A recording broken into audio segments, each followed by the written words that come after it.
The dust kicked up as the Central Pacific locomotive pulled away from Silver Creek Station, its whistle shrieking through the clear Wyoming air.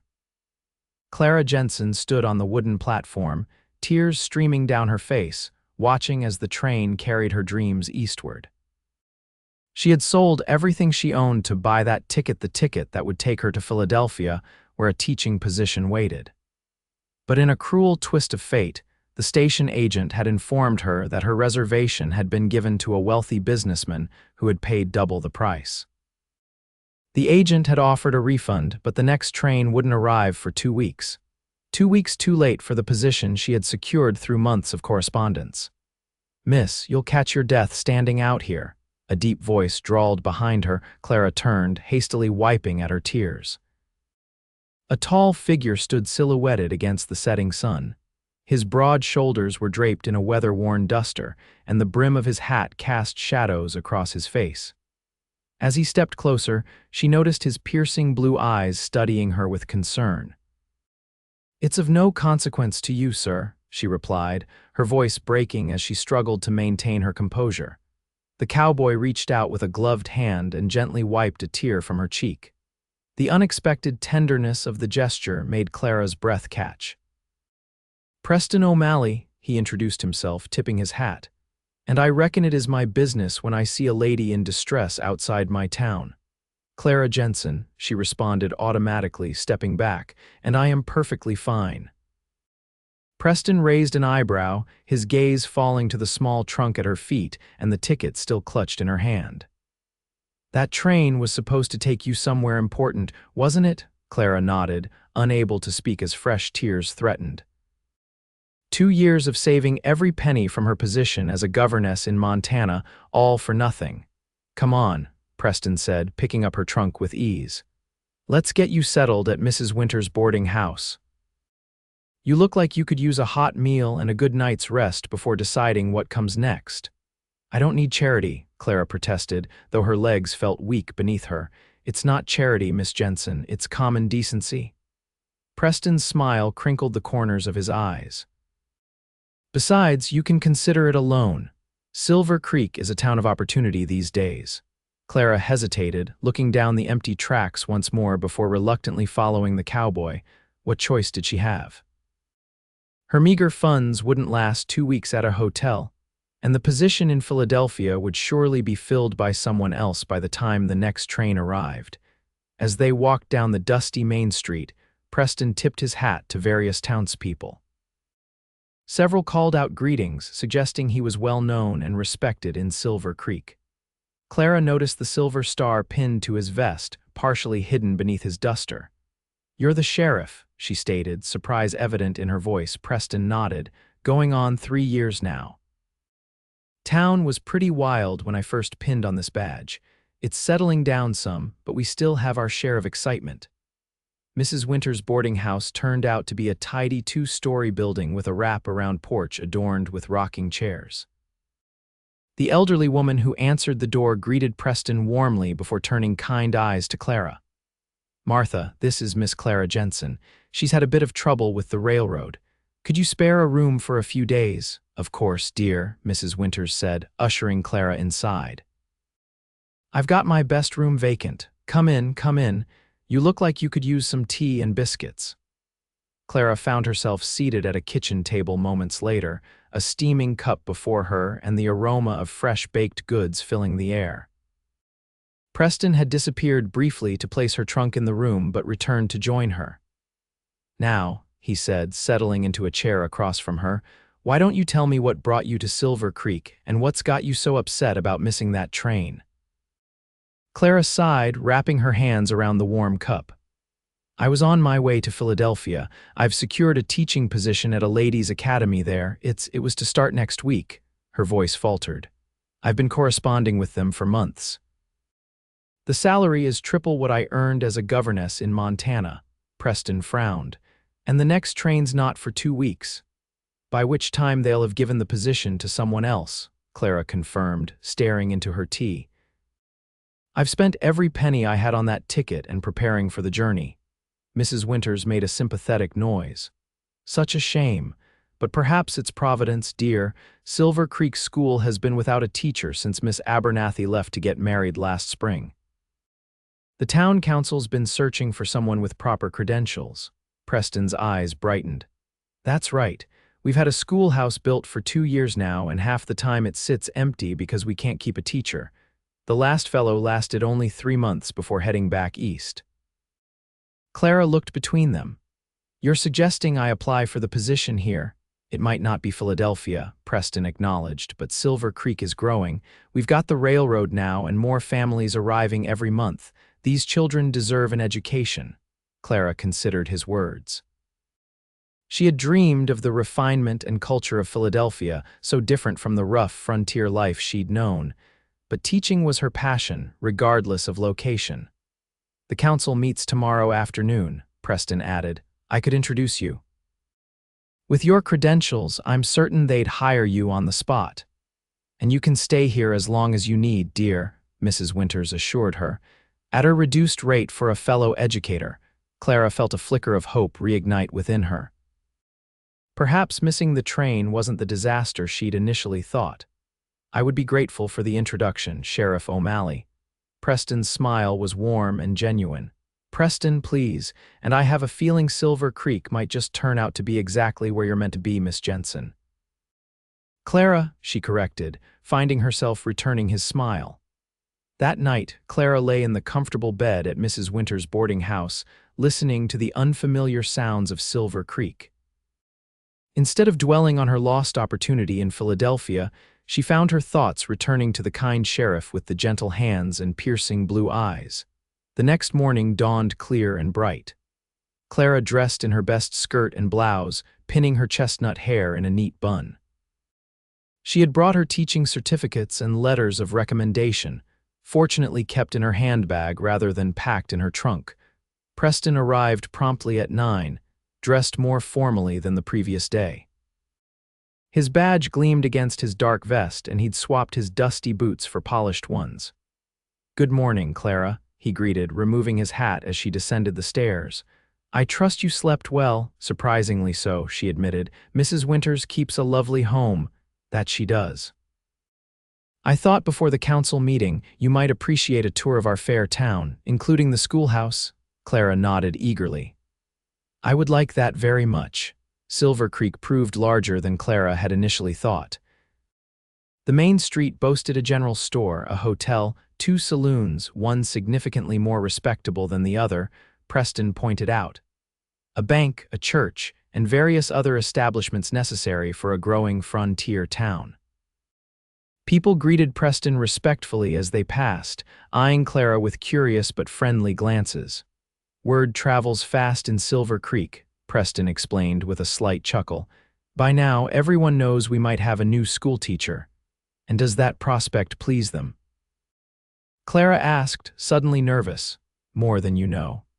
There are 37 school-aged children in and around Silver Creek. Their parents have been pestering the council for months to find a permanent teacher. They rounded a corner, and Preston gestured to a white clapboard building set apart from the others, with a small bell tower atop it. Here we are, Silver Creek School. The schoolhouse was modest but well constructed. Large windows let in ample light, and a wood stove stood ready for the approaching autumn chill. Rows of desks faced a teacher's desk on a slightly raised platform. A chalkboard covered most of the front wall. It's lovely, Clara said sincerely, running her fingers along one of the desks. Much nicer than where I taught in Montana. The town takes pride in it. We all contributed to its building. Preston watched her as she explored the room. The council allocated funds for books and supplies, too. They're stored in that cabinet. Clara opened the cabinet to find readers, primers, chalk, slates, and various other teaching materials, all neatly organized. She couldn't help the smile that spread across her face. I could do good work here, she murmured, more to herself than to Preston. I believe you could, he replied softly. Their eyes met across the room, and Clara felt a curious flutter in her stomach. She quickly looked away, closing the cabinet. The council meets at 2 o'clock at the town hall, Preston said, checking his pocket watch. That gives us time for lunch at the hotel restaurant. Best food in town, though don't tell Mrs. Winters I said so. The restaurant was indeed excellent, serving hearty frontier fare with unexpected touches of refinement. Over roast beef and potatoes, Clara learned more about Preston O'Malley. He had come west from Boston 10 years earlier, first working as a ranch hand before being deputized during a particularly rowdy cattle season. When the previous sheriff retired, the town had unanimously elected Preston to take his place. "I never planned to be a lawman," he admitted, "but I found I had a knack for keeping peace without too much bloodshed. That's a valuable skill in these parts." "Have you had to use your gun often?" Clara asked hesitantly. Preston's expression grew serious. "More times than I'd like, but less than most sheriffs out here. I believe in talking first. Most trouble comes from misunderstandings or liquor, not true malice." Clara appreciated his thoughtful approach. Too many men in the West seemed eager to reach for their weapons at the slightest provocation. "And what brought you to Montana originally?" Preston asked, deftly changing the subject. "You don't strike me as having been born to frontier life." Clara smiled wryly. "Is it that obvious?" "I was born in Boston as well, actually. My father was a professor at Harvard. He died when I was 16, leaving my mother and me nearly destitute. A distant cousin in Helena offered my mother a position as housekeeper and me as governess to her children." "That's quite a change from Boston society." "It was," Clara acknowledged, "but teaching her children gave me purpose. When they grew older, I took a position at the local school.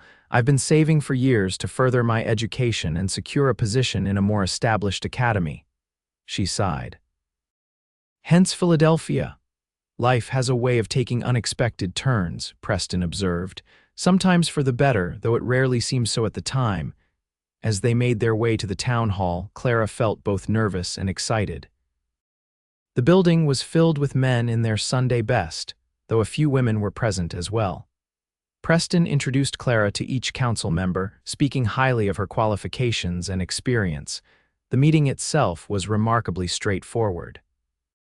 After reviewing her certificates and letters of recommendation, and asking a few questions about her teaching philosophy and experience with different age groups, the council voted unanimously to offer her the position. "The salary is $60 a month," Councilman Davies explained.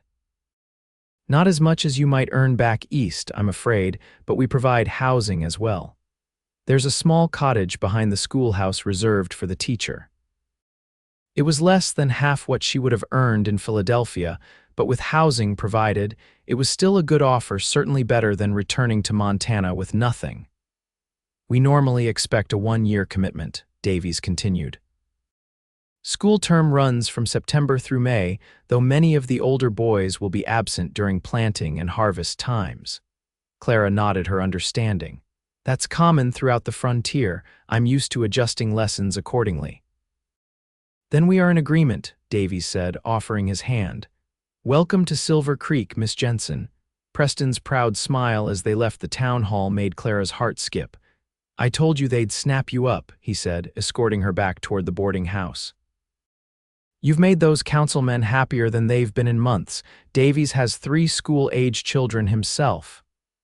"I hope I can meet their expectations," Clara replied, suddenly feeling the weight of her new responsibilities. "You'll exceed them," Preston assured her confidently. "Now, how about we celebrate your new position? There's a social at the church this evening, nothing fancy, just folks bringing food and maybe some dancing. It would be a good opportunity for you to meet some of the parents and children." Clara hesitated. She had planned to spend the evening writing letters, one to the academy in Philadelphia explaining her unfortunate circumstances, and another to her former employer in Montana sharing her change in plans. "The letters can wait until tomorrow," Preston said, seeming to read her thoughts. "Tonight is for celebrating new beginnings." His smile was infectious, and Clara found herself agreeing. "Very well, though I have nothing particularly suitable for a social." "You look fine just as you are," Preston assured her, then cleared his throat slightly. "That is, I'm sure whatever you choose to wear will be perfectly appropriate. It's not a formal affair." Clara felt a blush creeping up her neck at his compliment. "Thank you. "What time shall I be ready? I'll call for you at 7 if that suits," she nodded, and they parted at Mrs. Winter's gate, Preston tipping his hat before turning back toward the main street. Clara watched him go, admiring his straight posture and confident stride. She shook herself mentally. She was here to teach, not to develop an attachment to the local sheriff, handsome though he might be, Mrs. Winters was delighted by Clara's news and insisted on helping her prepare for the social. She pressed Clara's blue dress and loaned her a lovely shawl trimmed with delicate lace. "You'll want to look your best," the older woman said with a knowing twinkle in her eye. Preston O'Malley is quite a catch. Half the unmarried women in Silver Creek have set their caps for him, but he's never shown particular interest in any of them. "Mrs. Winters, I've only just arrived in town." "I assure you my interest is purely professional," Clara protested, though she couldn't deny a flutter of pleasure at the thought that Preston might be unattached. "Of course, dear," Mrs. Winters replied, not sounding convinced in the slightest. "Now, let me help you with your hair. A loose knot would be most becoming, I think." When Preston arrived that evening, Clara was waiting in the parlor. She had allowed Mrs. Winters to arrange her hair as suggested, with a few soft tendrils framing her face. The blue dress was simply cut but flattering, emphasizing her slender waist and bringing out the blue of her eyes. Preston stopped short in the doorway, his hat in his hands. "Miss Jensen," he said, his voice slightly rough, that is, blue becomes you admirably." Clara felt herself blushing again. "Thank you, and thank you for inviting me tonight." The social was held in the church meeting hall, a large room attached to the main sanctuary. Tables laden with food lined one wall, while a small group of musicians played lively tunes in the corner. Lanterns cast a warm glow over the gathering. As soon as they entered, Preston was pulled in multiple directions by townspeople eager to speak with him. Clara found herself similarly surrounded, introduced to so many people she feared she'd never remember all their names. "Don't worry," a friendly woman named Dorothy Wheeler told her, seeing her overwhelmed expression. "No one expects you to remember everyone tonight. I have 3 children who will be in your class: Emma, Sarah, and little David. They're over there by the dessert table trying to sneak extra cookies when they think I'm not looking." Clara laughed, immediately warming to the woman. "Children are the same everywhere, I find. I look forward to meeting them properly." "We're so grateful to have you," Dorothy said sincerely. "My Emma has a real love of reading. The last teacher hardly encouraged it at all." As the evening progressed, Clara met more parents and children, each interaction reinforcing her feeling that she had made the right decision in accepting the position. The people of Silver Creek were hardworking, honest folk who valued education for their children. Later, as the musicians struck up a waltz, Preston appeared at her side. "May I have this dance, Miss Jensen?" Clara hesitated only briefly before placing her hand in his. "I would be delighted, Sheriff O'Malley." Preston proved to be an excellent dancer, guiding her smoothly around the floor.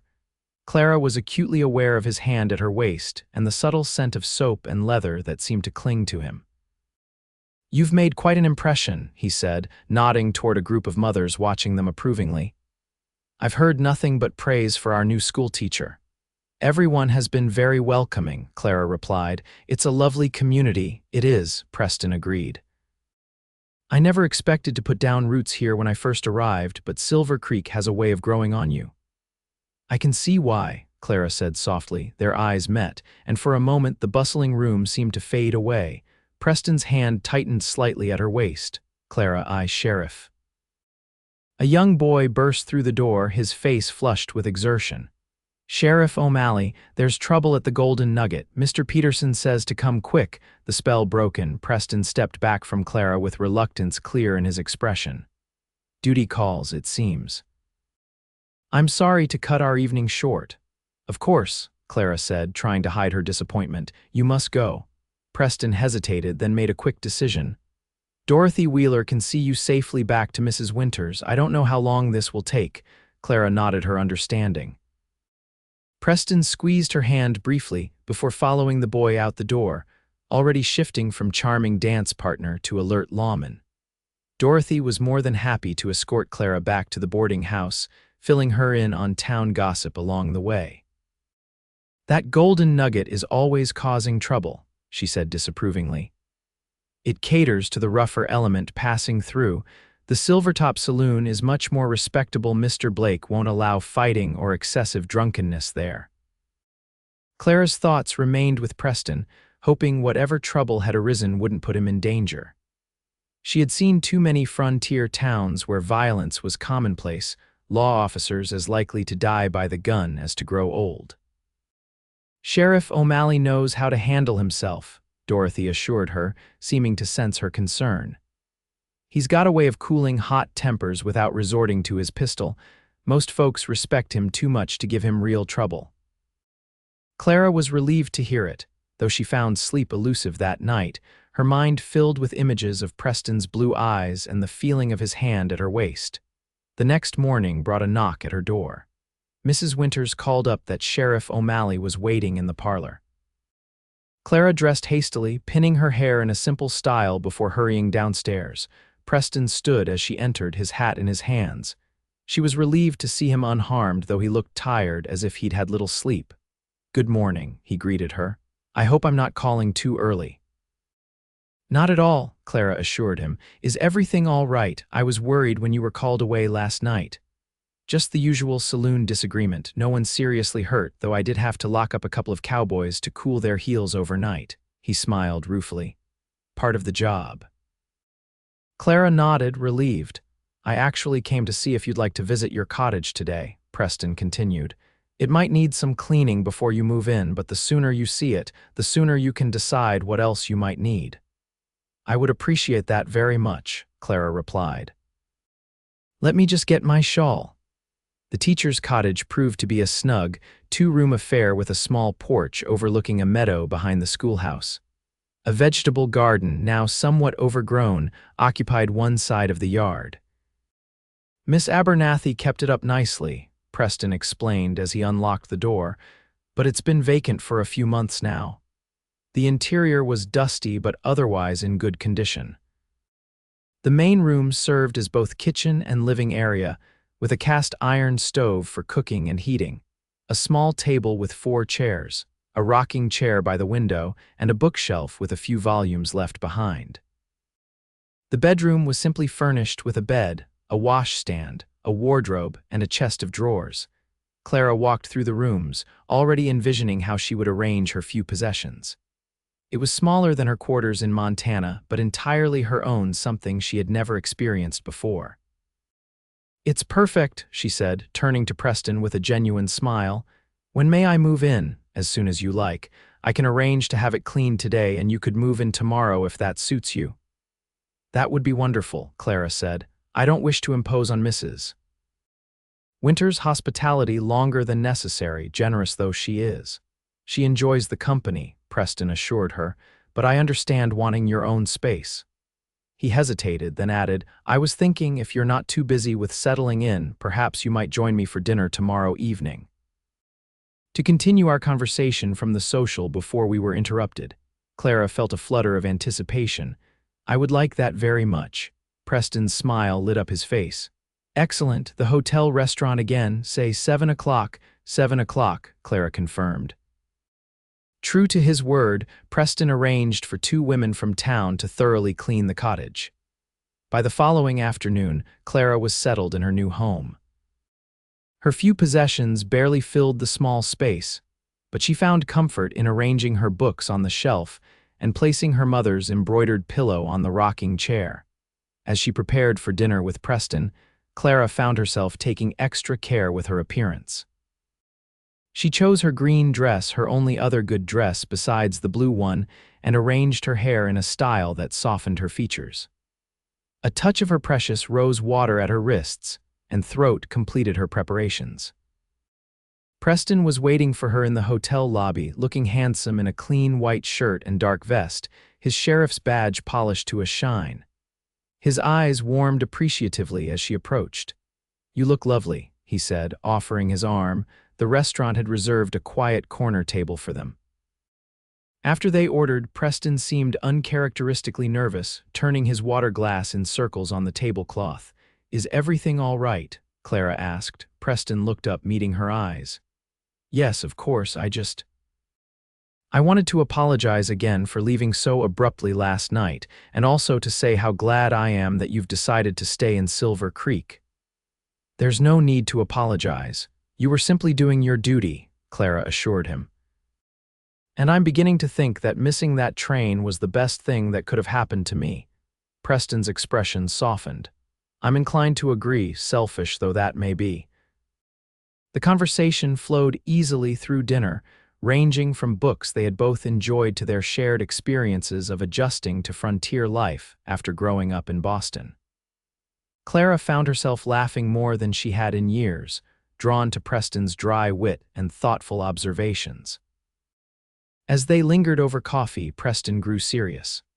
Clara, I know you've only been in Silver Creek a few days, but I find myself thinking about you far more than is probably proper for a man who's known a woman such a short time. Clara's heart quickened. I've thought of you as well, she admitted softly. I would like to call on you properly, Preston said, his blue eyes intent on hers, if you're amenable. I would like that very much, Clara replied, a warm happiness spreading through her. Preston's smile was worth every tear she had shed on that train platform 3 days ago. The weeks that followed were among the happiest of Clara's life. School began with 32 pupils ranging from 6 to 16 years of age. As in all frontier schools, the children's abilities varied widely. Some of the older ones could barely read, while others showed remarkable aptitude for mathematics or literature. Clara divided them into groups based on ability rather than age, a system that seemed to work well. Preston called on her 3 evenings a week, often bringing small gifts, fresh flowers from Mrs. Wheeler's garden, a ribbon for her hair that matched her blue dress, a new book of poetry from the general store. On Sundays, they attended church together, prompting knowing smiles from the congregation. October brought vibrant autumn colors to the hills surrounding Silver Creek. Preston took Clara riding one crisp Saturday, leading her to a ridge overlooking the valley where the town nestled beside the creek that gave it its name. It's beautiful, Clara said, gazing out at the vista of gold and crimson trees. Not as beautiful as the woman beside me, Preston replied, taking her hand in his. Clara blushed but didn't pull away. Over the past weeks, their feelings for each other had deepened considerably. They had shared childhood memories, hopes for the future, and increasingly tender moments, a touch of hands, a lingering glance, a kiss on the cheek as they parted each evening. Clara, Preston said, his voice serious, I need to tell you something. She turned to him, suddenly anxious at his tone. What is it? When I first saw you crying on that platform, I felt drawn to you in a way I couldn't explain. In these weeks since, that feeling has only grown stronger. He took both her hands in his. I know it's soon, perhaps too soon, but I find I can't wait any longer to tell you that I'm falling in love with you. Clara's heart soared. Oh, Preston, she whispered, I'm falling in love with you too. His face lit up with joy, and he leaned forward slowly, giving her time to pull away if she wished. Instead, Clara closed the distance between them, meeting his lips with hers in a gentle, sweet first kiss that promised many more to come. As autumn deepened into winter, Preston and Clara's courtship became the talk of Silver Creek.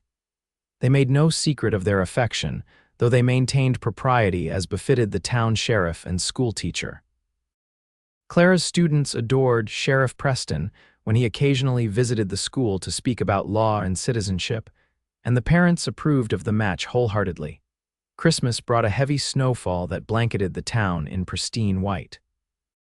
The schoolhouse was decorated with paper chains and pine boughs for the holiday program, where children recited poems and sang carols for their proud parents. Preston sat in the front row, his face glowing with pride as Clara led her students through their performances. Afterward, as they walked through the snowy night toward Clara's cottage, Preston seemed unusually quiet. Is everything all right? She asked, echoing the question from their first dinner together. Preston smiled down at her. Everything is perfect. I'm just thinking about how much my life has changed since you arrived. At her door, he helped her remove her coat, then reached for her hands. To Clara's surprise, he sank down on one knee in the middle of her small living room. "Clara Jensen," he said, his voice firm despite the nervousness in his eyes, "these past 3 months have been the happiest of my life. You've brought joy, warmth, and purpose into my world in ways I never imagined possible." He reached into his pocket and withdrew a small velvet box. "I know we haven't known each other long, but I'm certain of my feelings. I love you with all my heart, and I want to spend the rest of my life showing you just how much. Will you do me the great honor of becoming my wife?" He opened the box to reveal a delicate gold ring set with a small but perfect diamond. Tears of happiness filled Clara's eyes. "Yes, Preston, yes, I will marry you." His hands trembled slightly as he slipped the ring onto her finger, then rose to gather her in his arms. Their kiss was tender at first, then deepened with the promise of the life they would build together. Word of their engagement spread quickly through Silver Creek. The town council granted Clara permission to continue teaching after her marriage, a progressive stance that pleased her greatly. They set the wedding date for June, after the school term ended, giving them time to prepare properly. Winter melted into spring, bringing new growth and renewed activity to Silver Creek. The railroad delivered mail and passengers twice weekly now, connecting the town more firmly to the wider world. Clara sometimes thought about the Philadelphia position she had lost, but never with regret. Her life in Silver Creek, with her beloved students and Preston by her side, was richer than any she could have imagined in an eastern city. As the wedding approached, Clara wrote to her mother in Montana, inviting her to come for the ceremony and to consider making Silver Creek her new home as well. To her delight, her mother agreed, arriving 2 weeks before the wedding date. "He's a fine man, Mrs. Jensen told Clara after meeting Preston, "Your father would have approved heartily." The wedding day dawned clear and warm. The church was decorated with wildflowers gathered by Clara's students. Every resident of Silver Creek seemed to be in attendance, filling the small building to capacity. Clara wore a gown of ivory silk that Mrs. Winters and Dorothy Wheeler had helped her make, with lace at the collar and cuffs that had once adorned her mother's wedding dress. As she walked down the aisle on the arm of Councilman Davies, who had offered to give her away in her father's absence, her eyes were fixed on Preston, handsome in a new black suit, his face alight with love and happiness. They exchanged simple, heartfelt vows, promising to love, honor, and cherish one another for all their days. When Preston placed the gold band beside her engagement ring, and the minister pronounced them husband and wife, Clara felt her heart might burst with joy. The celebration afterward lasted well into the evening, with music, dancing, and enough food to feed twice the number of guests. As dusk fell, Preston led his bride away from the festivities toward the house he had purchased for them, a comfortable 2-story home on the edge of town, with room for the family they hoped to have. "Welcome home, Mrs. O'Malley," he said, sweeping her into his arms to carry her across the threshold. Clara laughed, wrapping her arms around his neck. "I like the sound of that." As Preston closed the door behind them, Clara reflected on how a moment of despair, standing tearful on that train platform as her dreams seemed to slip away, had led her to the greatest happiness she had ever known. Life indeed had a way of taking unexpected turns, and she was profoundly grateful for the twist of fate that had brought her to Silver Creek and into the arms of the man she loved. 5 years later, Clara stood on the platform of Silver Creek Station, now substantially expanded from the simple structure it had been when she first arrived. Beside her, Preston held their 3-year-old daughter, Patricia, while 4-year-old William clutched Clara's hand. "There it is," William exclaimed as the train whistle sounded in the distance. "Remember what we discussed," Clara reminded him gently. "Best behavior for grandmother." Mrs. Jensen had returned to Montana after the wedding to settle her affairs, but visited regularly to see her growing family. This visit was special. She was coming to stay permanently, moving into the small guest house Preston had built at the back of their property. As the train pulled into the station, William bounced on his toes with excitement. Patricia, more reserved like her father, watched with wide blue eyes from the security of Preston's arms. Mrs. Jensen was among the first passengers to disembark, her face lighting up at the sight of her family. The children broke protocol immediately, running to hug their grandmother despite Clara's instructions. "They're excited," Preston said, slipping an arm around Clara's waist. "As am I. It will be good to have your mother close by, especially with the new little one on the way." Clara placed a hand on her stomach, where their third child was just beginning to show. "She's thrilled to be coming. She says Montana grew too quiet without us." They moved forward to greet Mrs. Jensen properly, helping with her luggage and introducing her to the improvements in Silver Creek since her last visit. The town had nearly doubled in size, with a proper doctor's office, a bank building of brick rather than wood, and talk of establishing a secondary school for advanced students. Clara herself had been instrumental in many of these changes. Though she had stepped back from full-time teaching after William's birth, she remained on the school board and tutored advanced students in her home.